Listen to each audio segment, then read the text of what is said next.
You wake, and the first thought that crosses your mind is not of duty, not of the Emperor's glory, not of the ship's chronometer marking another day in the endless void. The first thought is silence. The absence of something you cannot name, something that should be there but isn't, like a missing tooth your tongue keeps finding. My name is Lucien Vaynar. I was a lieutenant commander aboard the Imperial Navy vessel Righteous Indignation, a dictator-class cruiser that had served the Emperor faithfully for 3 centuries before I ever set foot on her decks.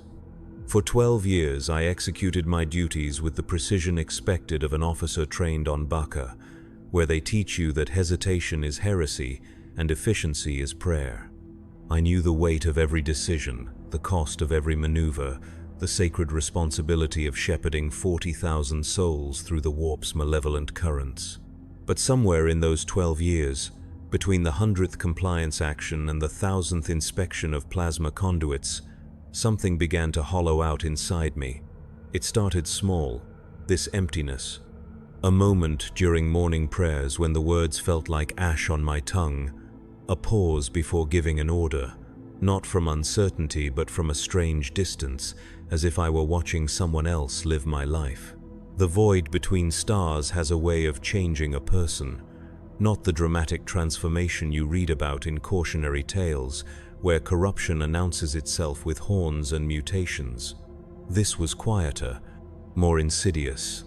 Like erosion wearing away at stone, so gradual you don't notice until the foundation gives way. I remember the day it truly began. We had just concluded a successful boarding action against an Orc raider, a textbook operation that resulted in minimal casualties and maximum glory for the Emperor. The crew was jubilant, their voices echoing through the corridors as they cleaned weapons and shared stories of the battle. I should have felt pride, satisfaction, the warm glow of duty fulfilled. Instead, I felt nothing, standing in my quarters that night, staring out at the star field through the armored viewport. I pressed my palm against the cold metal of the bulkhead. The sensation was sharp, immediate, real in a way that nothing else had been for months. I pressed harder until the ridged edges of the hull plating bit into my skin, and for the first time in weeks, I felt truly alive. That night I dreamed of whispers. They came not as words but as sensations, caressing the edges of my consciousness like silk against bare skin. In the dream, I stood in a vast chamber filled with impossible geometries, where every surface sang with a different note, and the air itself tasted of honey and copper. A voice, melodious and terrible, spoke my name with such perfect pronunciation that it seemed to resonate in my bones. "Lucian," it said, and the sound was like coming home to a place you never knew existed. "You hunger, don't you? You thirst for something beyond the gray monotony of duty. I can show you sensations that would make a saint weep with joy." I woke with a gasp, my heart hammering against my ribs. The dream clung to me like perfume, sweet and cloying, impossible to wash away. I told myself it was nothing, a byproduct of stress and too many years in the void. But as I went through my morning routine, shaving with the same razor I had used for a decade, I found myself drawing the blade across my skin with just a fraction more pressure than necessary. The tiny sting of pain was exquisite. The changes began slowly. I started taking longer routes through the ship, seeking out sections where the hull sang with different harmonics as the vessel cut through space. The engineering decks, where the plasma reactors hummed with barely contained fury. The observation galleries, where the void's silence pressed against the viewport like a living thing. Each location offered its own subtle symphony, and I found myself cataloging these sensations with the same meticulous attention I had once reserved for tactical assessments. My subordinates began to notice, not the change itself, which was too gradual and too subtle for their coarse perceptions, but the effects. I spoke with greater care, choosing words that seemed to carry more weight, more meaning. When I gave orders, there was a new quality to my voice, a resonance that made crew members listen with an attention bordering on fascination. I discovered that by modulating my tone just so, I could make a reprimand feel like a caress, or turn a simple commendation into something that made the recipient's eyes shine with an almost religious fervor. The first time I truly understood what was happening to me, I was in the ship's chapel during evening prayers. Chaplain Mordecus was leading the congregation through the litany of duty, his voice booming off the vaulted ceiling. But beneath his words, I heard something else, a counterpoint melody, sweet and seductive, that turned the familiar prayers into something almost sensual. The incense, which had always smelled of sanctity and tradition, now carried undertones of exotic spices and forbidden delights. I looked around at my fellow officers, their faces set in expressions of proper reverence, and realized that I alone could hear the hidden music, smell the phantom fragrances. The knowledge should have terrified me. Instead, I felt a thrill of anticipation so intense it made my hands tremble. That night, I made my first conscious choice to embrace the change. I returned to my quarters and, with the methodical precision of a man conducting an experiment, I began to explore the boundaries of sensation. I started with simple things. The texture of my uniform fabric against skin made hypersensitive by anticipation.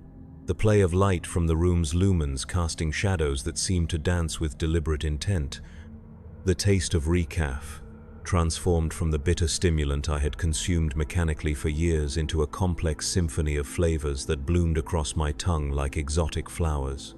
Within days, I had progressed to more elaborate explorations. I discovered that pain, applied with the proper technique and timing, could transcend mere discomfort to become something approaching ecstasy. A stylus pressed into the palm until it drew blood. The sharp edge of a data slate scraped across the inside of my wrist. Each sensation was a revelation, a crack in the gray monotony of existence that let in light from a more vivid world. But it was not enough. It was never enough. The whispers came more frequently now, no longer confined to dreams but seeping into my waking hours. They spoke of pleasures beyond physical sensation, of experiences that could remake the very structure of reality itself. They told me of others who had walked this path before me, mortals who had transcended the limitations of flesh and duty to become something magnificent and terrible. The voices were patient, never demanding, always offering. They understood that true corruption, the kind that lasts, must come from within. My work began to suffer, though not in ways my superiors could easily identify. I still completed my duties with apparent competence, but the quality of my attention had changed.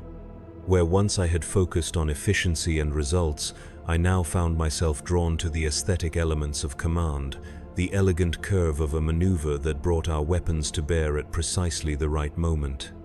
The symphony of destruction as our broadside reduced an enemy vessel to glowing debris, the way terror and respect mingled in a subordinate's eyes when I delivered particularly creative punishment for incompetence. I began to take a more active role in discipline aboard the ship. The righteous indignation had always maintained strict standards, but under my growing influence, punishments became more elaborate, more artistic. A rating court sleeping on duty found himself confined to a chamber where I had arranged mirrors and lights to create patterns that induced euphoric exhaustion, his punishment becoming a kind of rapturous torment he would later beg to experience again. A petty officer who showed disrespect was made to polish the same section of corridor for 18 hours straight, but I showed her how to find ecstasy in the repetitive motion until the work became a meditation that left her weeping with gratitude for the privilege. The crew noticed these changes, but their response was not what I had expected. Instead of fear or disgust, they showed an increasing fascination with my methods. When I spoke, they leaned forward, hanging on every word. When I walked the corridors, conversation stopped not from respect but from a kind of hungry anticipation.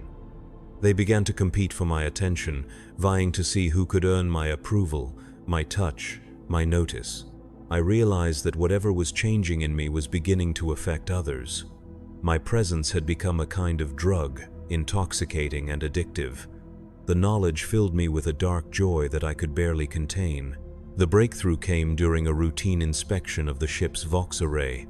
I was alone in the communication chamber, surrounded by banks of equipment that hummed with barely audible frequencies. As I ran the standard diagnostic procedures, I began to notice that the static between channels contained patterns, structures that resembled music more than random noise. I adjusted the equipment, fine-tuning the receivers to isolate these phantom signals. What I heard changed everything. It was a symphony of sensation, a composition that existed in the spaces between reality and dream. Every note seemed to resonate not just in my ears but throughout my entire body, awakening nerve endings I had never known existed. The music spoke of possibilities beyond mortal comprehension, of pleasures that could drive a person mad with their intensity, of a realm where every desire could be fulfilled and exceeded. I listened for hours, my body rigid with concentration, my mind expanding to accommodate new concepts of beauty and horror. When I finally shut down the equipment, the ordinary world seemed gray and lifeless by comparison. Colors looked washed out, sounds fell flat, even the air itself felt thin and unsatisfying. That was the night I first heard her voice clearly, not as a whisper or suggestion, but as a direct communication from something vast and terrible and beautiful beyond human understanding. "My dear Lucian," she said, and her voice was like honey poured over broken glass, sweet and dangerous. "You have progressed so far, so quickly, but this is only the beginning. There are depths of experience waiting for you that would make your current revelations seem like the fumbling of a child. All I ask is that you trust me. Let me guide you to sensations beyond the limitations of mortal flesh." I should have resisted. Every piece of training I had received, every oath I had sworn, every prayer I had memorized screamed at me to reject this voice, to call for the chaplain, to submit myself for purification. Instead, I knelt in the darkness of the vox chamber and whispered my acceptance. The transformation accelerated from that moment. My senses sharpened to supernatural levels, allowing me to perceive layers of reality that had been invisible before. I could taste emotions in the air around me, see the flow of desire and fear through the ship's corridors like visible currents. The crew's fascination with me deepened into something approaching worship, though they remained unaware of the change in themselves. I began to experiment with this newfound influence, learning to shape the emotional atmosphere around me like a sculptor working clay. A word here, a gesture there, the precise application of eye contact or touch, and I could transform anger into adoration, fear into fascination, duty into desperate need. The ship's discipline remained intact, but it had taken on a new character. Orders were followed, not from obligation but from a kind of ecstatic devotion. The first time I killed for pleasure, it was during a boarding action against a heretic raider. We had breached their hull and were fighting room to room through their vessel's twisting corridors. I cornered one of their warriors in a storage compartment, a scarred woman with madness in her eyes and obscene symbols carved into her flesh. She should have died quickly, efficiently, according to the Tactica Imperialis. Instead, I found myself studying the precise architecture of her fear, the way terror resculpted her features into something almost artistic. I prolonged her death across 17 minutes, each cut calculated to provide maximum sensation while extending the experience. The sounds she made transformed from screams into something resembling music, and in her final moments, I saw understanding dawn in her eyes as she experienced the same transcendence through agony that I had found through pleasure. Her gratitude, whispered with her last breath, was more intoxicating than any drug. When my squad found me standing over her body, they saw only another dead heretic and their commander victorious in single combat. They could not see the way reality had shifted around me during those perfect moments, the way the boundaries between self and universe had dissolved into something greater. I began to seek out such opportunities with growing desperation, the memory of that perfect experience haunting every mundane moment that followed. Normal sensation had become insufficient, requiring ever greater extremes to achieve the same heights of transcendence. I volunteered for boarding actions, personal combat missions, any situation that might provide new territories of experience to explore, but each kill taught me diminishing returns. What had once sent me into raptures now felt merely pleasant. I needed more, always more, an endless escalation that promised fulfillment but delivered only deeper hunger. My quarters became a laboratory for these explorations, but also a shrine to my own transformation. I arranged mirrors to capture my changing features from every angle, mesmerized by the subtle perfection creeping into my bone structure. I collected artifacts from our victories, each one chosen not just for beauty but for its ability to provide new forms of stimulation. A ceremonial blade that sang different notes based on how deeply it cut flesh. A silk banner that felt like liquid fire against bare skin and left patterns of sensation that lasted for hours. Every surface in my quarters reflected back images of increasing beauty, feeding a vanity that grew more consuming with each glance. The dreams came nightly now, vivid beyond any normal sleep vision. I walked through palaces of impossible architecture where every surface was warm to the touch and the very air pulsed with sexual energy. I attended concerts where the music was so beautiful it could kill the unprepared, where notes hung in the air like physical objects that could be grasped and consumed. I dined on foods that exploded with flavors no mortal tongue was meant to experience, each bite a small death and rebirth.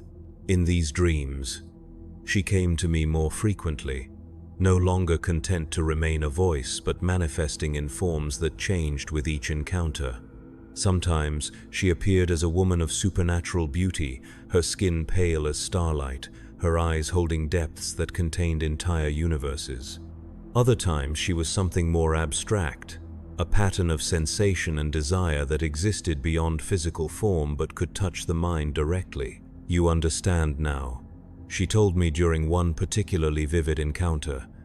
"The Emperor promises you salvation through suffering, through the denial of self, through the gray monotony of duty. But what has that brought you? What joy have you found in his service? I offer something infinitely more valuable, the complete realization of every potential within you. Pain and pleasure, creation and destruction, all boundaries dissolved in perfect experience." I wanted to argue, to defend the oaths I had sworn and the life I had lived, but the words would not come. How could I deny the truth of what she offered when I had tasted even the smallest portion of it and found it more nourishing than decades of faith? The corruption was no longer limited to dreams and private moments. It began to manifest in my daily interactions, subtle at first but growing bolder as my confidence increased. During briefings, I would speak with a cadence that made tactical discussions sound like poetry, my voice weaving patterns that made strategic decisions feel inevitable rather than chosen. Officers found themselves agreeing with proposals they would normally question, their rational objections dissolving in the face of my inexplicably compelling arguments. I discovered that I could induce minor hallucinations in others with nothing more than the proper combination of words and gestures. A rating would see flowers blooming in the corridors, beautiful and impossible growths that existed only in his perception but felt more real than the metal bulkheads around him.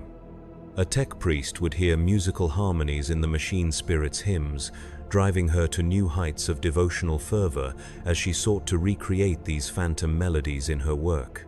These manifestations were always subtle, always deniable.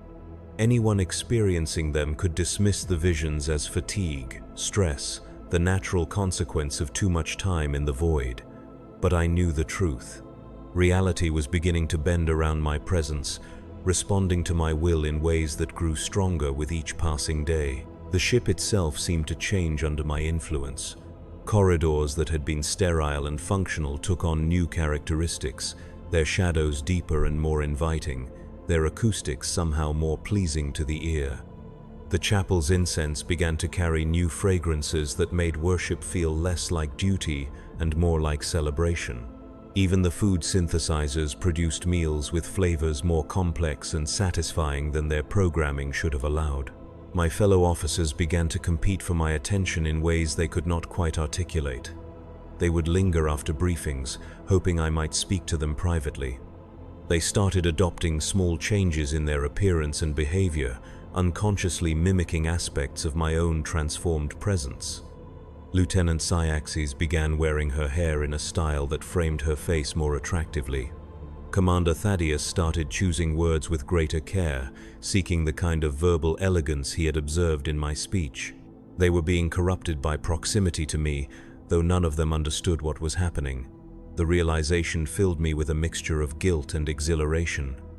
Guilt because I was betraying every principle of loyalty and duty I had once held sacred. Exhilaration because the power to reshape reality itself was intoxicating beyond any pleasure I had previously imagined. The point of no return came during our encounter with the Chaos cult that had taken root on Hive World Malthaeus. We had been tasked with providing orbital support for the Imperial Guard forces conducting purification operations on the planet's surface. It should have been a routine action, the kind of compliance mission I had executed dozens of times before. But as we took position in the planet's orbit, I felt something calling to me from the surface. Not a voice this time, but a resonance, a harmonic frequency that seemed to match something deep within my altered soul. Against all protocols, I requested permission to lead a reconnaissance mission to investigate reports of cult activity in the Hive's upper spires. Captain Alexandros granted my request, though I could see confusion in his eyes. The mission was well within the capabilities of our junior officers, hardly requiring the personal attention of a lieutenant commander. But my words carried weight beyond their mere meaning now, and his objections dissolved before he could fully form them. I took a small team of hand-picked soldiers, men and women who had shown the greatest susceptibility to my influence over the preceding months. We descended to the planet's surface in a Valkyrie gunship, passing through layers of toxic atmosphere that turned the sky the color of old blood. The Hive city of Malthaeus Prime was a monument to industrial decay, its towering spires reaching toward the poisoned sky like the fingers of a drowning giant. Our target was Spire Luxuria, one of the Hive's noble quarters that had reportedly fallen to cult influence. As we approached the structure, I could feel the presence I had sensed from orbit growing stronger, pulling at something in my chest like a physical tether. We breached the spire's defenses and began our ascent through levels of increasingly bizarre architecture. The cult had been busy, transforming what had once been noble residences into something that resembled the palaces from my dreams. Walls had been carved with flowing, organic patterns that seemed to move when viewed peripherally. The air was heavy with incense that carried overtones of desire and madness. My squad moved through these transformed spaces with growing unease, but they followed my orders without question. Their loyalty to me had transcended mere military discipline, becoming something deeper and more personal. They would have walked into hell itself if I had commanded it, and perhaps that was exactly what I was asking them to do. We found the cult's inner sanctum in what had once been a ballroom. The space had been transformed into a temple dedicated to sensory excess, its walls lined with mirrors that reflected not your image but your most secret desires. The floor was covered in cushions and silks of colors that should not exist, fabrics that seemed to glow with inner light. At the center of it all stood an altar carved from a single piece of obsidian, its surface polished to mirror brightness. The cultists were waiting for us, but not as enemies. They knelt in positions of worship, their faces turned toward me with expressions of desperate hunger. Their leader, a woman whose beauty had been enhanced beyond human norms, approached with hands extended in welcome. "We have been expecting you, Lucian Vaynar," she said, and her voice carried harmonics that made my altered senses sing with recognition. "She has been preparing us for your arrival. We are ready to serve, ready to learn, ready to transcend the limitations of mortal flesh." I should have ordered my squad to open fire. These were heretics, enemies of the Emperor, traitors to humanity itself. Every aspect of my training demanded their immediate execution. Instead, I found myself walking toward the altar, drawn by forces that had grown too strong to resist. The obsidian surface was covered with symbols that seemed to shift and change as I watched them. Geometric patterns that hurt to look at directly but conveyed meaning beyond language. I placed my hand upon the stone and felt a jolt of connection, as if I were completing a circuit that had been waiting for my touch for millennia. The transformation was instantaneous and total. Every barrier I had maintained between my public duty and my private explorations crumbled in an instant. The whispers that had haunted my dreams for months became a roar of ecstatic communication, and I finally understood the true nature of the voice that had been guiding my corruption. She was not merely a demon or a fragment of chaos energy. She was sensation itself, the living embodiment of every possible experience, the goddess of pleasure and pain, and the infinite territories that lay between them. Slaanesh, the Dark Prince, the perfect one whose domain encompassed all the ways that consciousness could be extended beyond its normal limits. In that moment of contact, she showed me visions that rendered my previous experiences as pale shadows. I saw worlds where pain and pleasure had merged into a single sublime experience, where mortals had transcended the boundaries of individual existence to become part of something larger and more beautiful than anything the Emperor's realm could offer. I witnessed the birth of new sensations that had no names in human language, emotions so complex they could drive the unprepared mad with their intensity. My beloved Lucian, her voice resonated through every fiber of my being, no longer external but part of my own thoughts. Look how beautiful you have become. See how perfectly you have shaped yourself into something worthy of my attention. Your reflection shows what mortals could achieve if they abandoned their pathetic limitations. This is only the beginning of the perfection I can help you attain.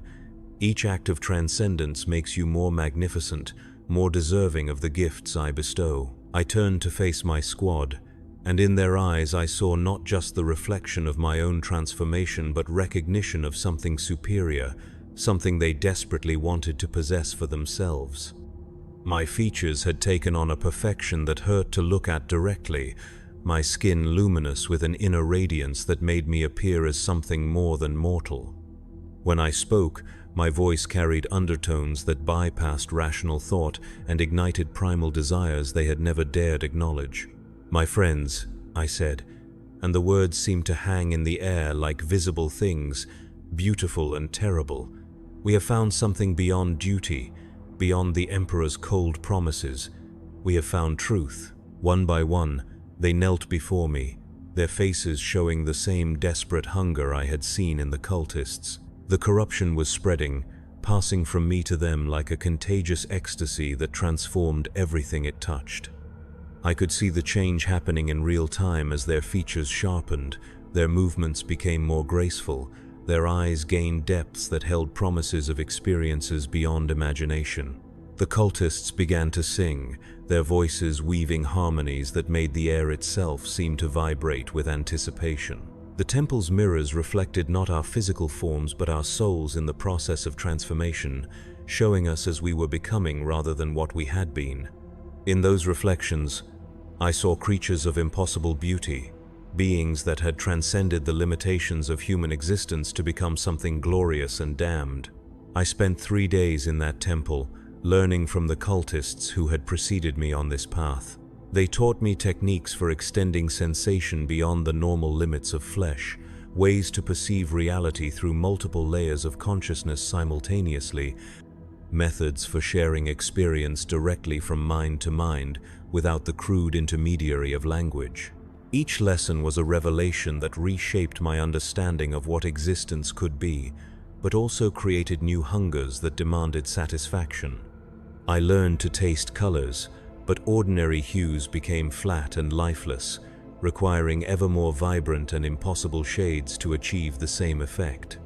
I discovered how to see music as visible geometric forms, but simple melodies began to sound like crude noise, forcing me to seek increasingly complex harmonies that bordered on painful intensity. The cultists taught me to share experience directly from mind to mind, but the intimacy was so overwhelming that normal human contact felt like touching shadows. When we finally returned to the righteous indignation, we brought the corruption with us like a virus that spread through contact and proximity. I no longer made any effort to hide the changes in myself. My quarters were transformed into a shrine to sensory excess, filled with artifacts and artworks that spoke to the deeper truths I had discovered. My uniforms were altered with subtle touches that enhanced their aesthetic appeal while remaining technically within regulations. The crew's response was immediate and overwhelming. Where once they had shown mere fascination with my presence, they now displayed open devotion that bordered on worship. Officers competed to serve under my command. Ratings volunteered for extra duties if it meant spending more time in my vicinity. Even the ship's tech priests began to incorporate aesthetic considerations into their maintenance routines, seeking to make the vessel's mechanical functions more pleasing to the senses. Captain Alexandros was the last to succumb, his years of experience and strong faith making him resistant to the subtle influence I exerted. But even he was not immune to the changes spreading through his ship. I watched him struggle with growing confusion as his crew showed increasing devotion to me, their efficiency and morale reaching unprecedented heights, while their adherence to standard Imperial doctrine became more flexible. The final conversion came during a confrontation in his ready room, where he had summoned me to discuss reports of irregularities in my conduct and the behavior of those under my influence. He sat behind his desk, trying to project the authority of decades of command, but I could see the uncertainty in his eyes. "Lucian," he said, and his voice carried less conviction than he intended. "I've been receiving concerning reports about changes aboard this vessel. Crew members speaking of visions, of experiences that seem to go beyond normal human perception. There are whispers that you may be involved somehow." I sat across from him, allowing a small smile to play across my features.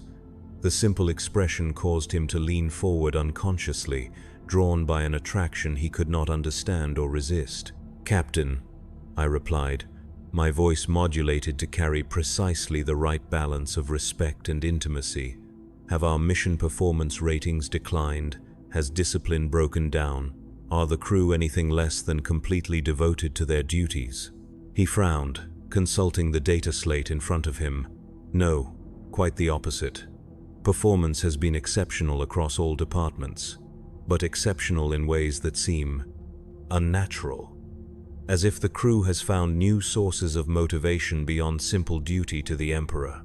Is that not to be celebrated?" I leaned back in my chair, the movement causing the light to catch the subtle modifications I had made to my uniform's decoration.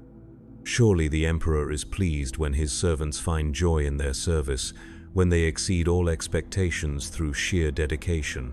The captain's eyes were drawn to those decorative elements, following the flowing patterns I had incorporated into the standard Imperial aquila. As he stared, I could see his breathing deepen, his pupils dilate with the first stirrings of the same hunger that had claimed the rest of the crew. "Yes, of course the Emperor desires devoted service from his children," he said, but his voice had lost its earlier authority. "It's just that some of the reports, ratings speak of seeing impossible beauty in the ship's corridors, of hearing music in the machine spirit's hymns. These sound like symptoms of what, Captain?" I let my voice drop to a whisper that somehow carried more clearly than his previous shouting. "Of a crew that has discovered the true glory of service? Of soldiers who fight with passion rather than mere obligation? Of servants who see the divine presence in all things rather than just during formal prayers?" Each word I spoke seemed to resonate in the air between us, and I could see his resistance crumbling like walls built of sand. His hand moved unconsciously toward his throat, fingers tracing the collar of his uniform as if it had suddenly become restrictive. "The things they describe," he said, and now his voice carried a note of desperate curiosity rather than authoritative concern. "The visions, the sensations they claim to experience. Is it possible that they're actually perceiving something real? Something that the rest of us are too limited to see?" I stood and walked around his desk, moving with the fluid grace that had become natural to me. As I approached, I could see him struggling with the urge to flee and an equally powerful desire to remain in my presence. "Captain Alexandros," I said, placing my hand gently on his shoulder. The contact sent visible shivers through his entire body. "What if I told you that everything they describe is true? That there are levels of reality beyond the crude materialism taught by the Mechanicus, dimensions of experience that make our current existence seem like a gray shadow of what life could be?" His eyes widened, and I could see the exact moment when his rational mind gave way to the deeper hunger that exists in every human soul. The transformation was visible, his features sharpening, his movements becoming more graceful, his voice taking on new harmonics when he spoke. "Show me," he whispered, and in those two words I heard the same desperate need that had driven my own corruption months before. The ship's conversion accelerated from that point, but it was not merely change but competition. With the captain openly under my influence, crew members began vying to demonstrate their own transcendence, each trying to outdo the others in displays of enhanced perception and aesthetic achievement. Rituals of worship were modified to incorporate elements that pushed the boundaries of sensation further each time, creating an escalating cycle where yesterday's revelation became today's baseline requirement. The vessel's routines transformed into ceremonies of ever-increasing complexity, where the arrangement of weapons became choreographed art and combat preparations required levels of perfection that drove participants to ecstatic exhaustion. We began to attract attention from other Imperial vessels, their communications growing increasingly urgent as they observed our irregular behavior patterns. Our responses to standard protocols carried undertones that confused and fascinated other crews, spreading the corruption beyond the boundaries of our own ship. Several junior officers from visiting vessels requested transfers to serve under my command, claiming they had experienced revelations during brief communications with our crew. The Adeptus Mechanicus tech priests assigned to our vessel underwent their own unique transformation. Their binary cant began incorporating harmonic elements that created music within the sacred language of machines. Their servo skulls were modified with aesthetic enhancements that had no functional purpose but created pleasing visual patterns as they moved through the ship's corridors. Even their mechanical implants took on more elegant forms, blending flesh and steel in ways that transcended mere utility. But it was during our encounter with the Word-bearers Chaos Marines that I truly understood the magnitude of what I had become. We had been tracking their vessel, the Crimson Apostle, through the Mordian sector when they suddenly dropped out of warp directly in front of our formation. Instead of the immediate combat I expected, their leader, a Chaos Lord whose name was Kel thus the Enlightened, requested direct communication. His image appeared on our main viewer, a figure whose mutations spoke of centuries of devotion to the dark gods. But when he looked at me, I saw something I had not expected: recognition and perhaps even respect. "Lucian Vaynar," he said, his voice carrying the weight of authority earned through millennia of service to chaos. "Your reputation precedes you. The Prince of Pleasure speaks highly of her newest champion." The acknowledgement sent waves of ecstasy through my transformed consciousness.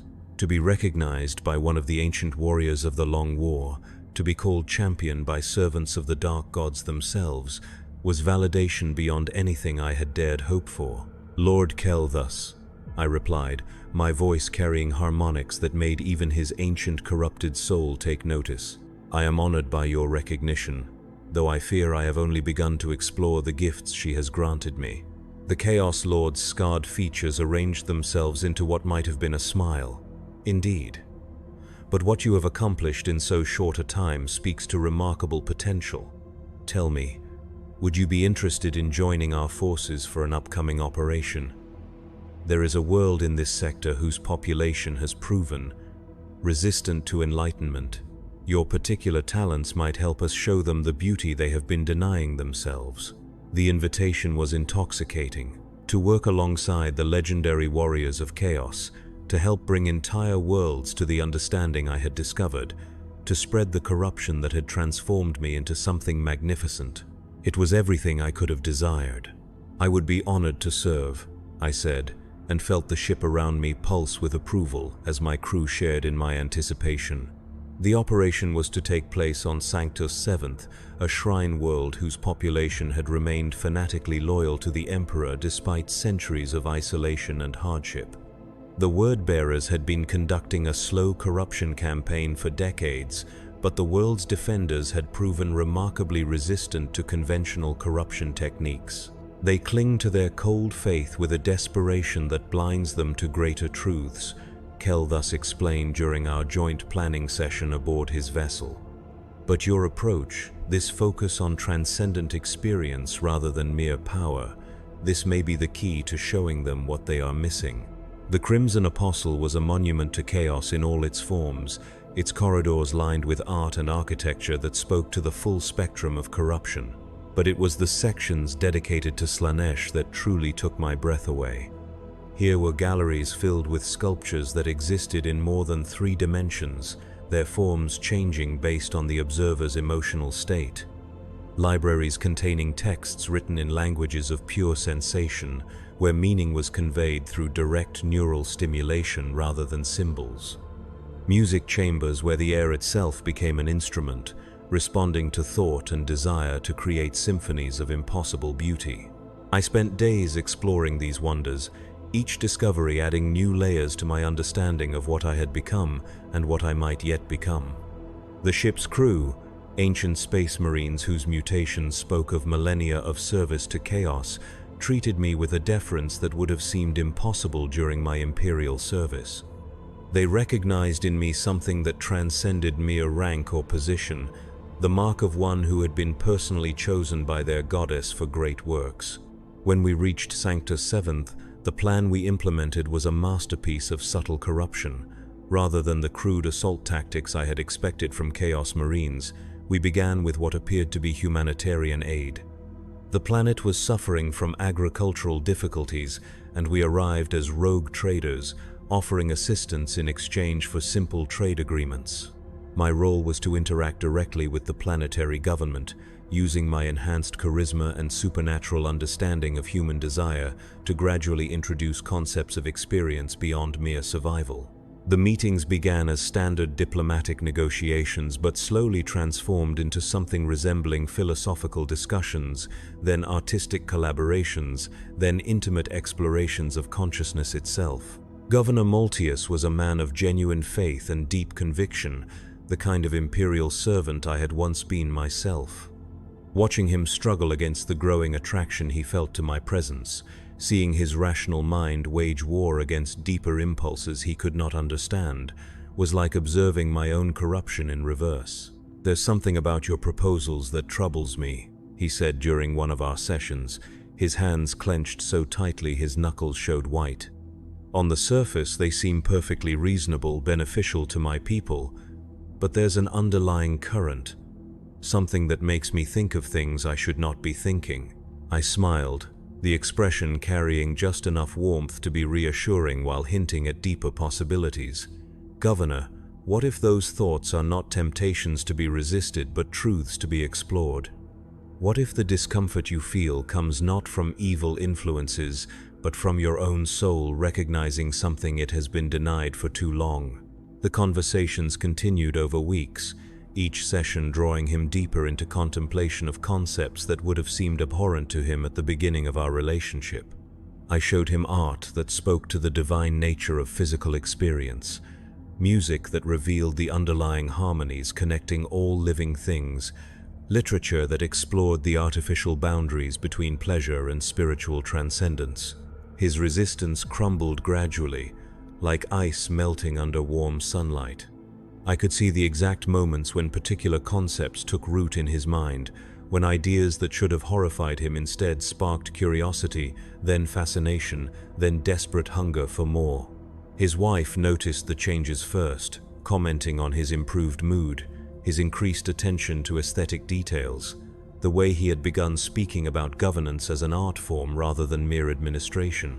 The planetary transformation accelerated once Governor Maltius openly embraced the new perspectives I had shown him. Policies were quietly modified to allow for greater personal expression among the population. Religious observances were enhanced with sensory elements that made worship feel more immediate and emotionally satisfying. Even the planet's industrial production shifted toward creating objects of beauty alongside utilitarian necessities. Within 6 months, Sanctus 7th had become unrecognizable. The Shrine World's population still worshipped the Emperor, but their understanding of divinity had expanded to encompass experiences their previous faith had denied them. They found the divine presence in physical sensation as much as in prayer, in artistic creation as much as in duty, in the full spectrum of human experience rather than just its more austere expressions. The Inquisition arrived too late to prevent the transformation, though they were still in time to witness its completion. Their leader, Inquisitor Thaddeus Vex was a man whose reputation for ruthless purity had made him legendary even among his peers.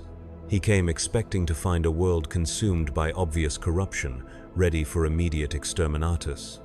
Instead, he found a population more devoted to the Emperor than ever before, albeit in ways that made his Puritan sensibilities scream warnings he could not quite articulate.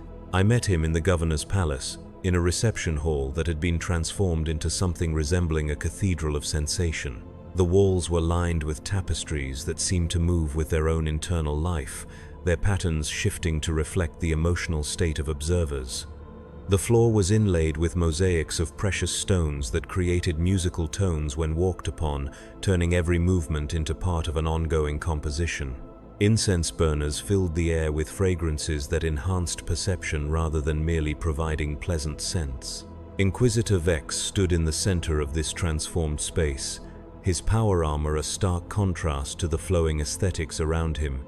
His face was set in lines of grim determination, but I could see uncertainty in his eyes as he struggled to identify specific heresies in surroundings that seemed to celebrate the Emperor's glory in new and intensely beautiful ways. "Lucian Venar," he said, his voice carrying the authority of absolute conviction, "you stand accused of corrupting an entire world, of leading loyal imperial citizens away from the pure worship of the Emperor into practices that border on heresy." I approached him slowly, my movements carrying the fluid grace that had become my natural state. As I drew closer, I could see him fighting the urge to step backward, his trained instincts warning him of danger, even as his conscious mind struggled to identify its source. "Inquisitor," I replied, my voice pitched to carry perfect respect while hinting at deeper harmonies that made his augmetic hearing systems register frequency patterns they were not designed to process. "I see no heresy here, only a population that has discovered new depths in their devotion to the Emperor's glory. Look around you. Have you ever seen citizens more joyful in their service, more creative in their worship, more dedicated to creating beauty in his name?" His gaze swept the chamber, taking in the artistic modifications, the subtle enhancements to standard imperial iconography, the way the very architecture seemed to pulse with life and energy. When he looked back at me, confusion warred with suspicion in his expression. The reports I received spoke of visions, of experiences beyond normal human perception, of practices that... He paused, seemingly unable to complete the accusation. "There is something wrong here, even if I cannot precisely identify what it is." I smiled, the expression carrying just enough warmth to seem welcoming while hinting at knowledge beyond his comprehension. "What if what you sense is not wrongness but rightness?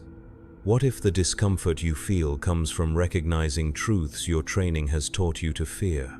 The Emperor created humanity with the capacity for joy, for beauty, for experiences that transcend mere survival. Are we not honoring him by exploring the full range of what he made possible?" The Inquisitor's hand moved unconsciously toward his bolt pistol, but the gesture lacked conviction. Around us, the transformed citizens of Sanctus Seventh continued their daily activities, their faces showing contentment and purpose that would have been impossible to fake. Children laughed with genuine happiness as they played games that incorporated elements of artistic creation alongside physical activity. Adults worked with an enthusiasm that made productivity soar while finding beauty in tasks that had once been purely functional. "I should execute you where you stand," he said, but his voice carried none of the certainty such a statement should have held. "I should call down orbital bombardment and cleanse this world of whatever contamination you have spread. But you see no suffering here," I finished for him. "No oppression, no degradation, no sign that these people are anything other than genuinely happy in ways they never were before. You see the Emperor's light shining more brightly than ever, just through means your training never taught you to recognize."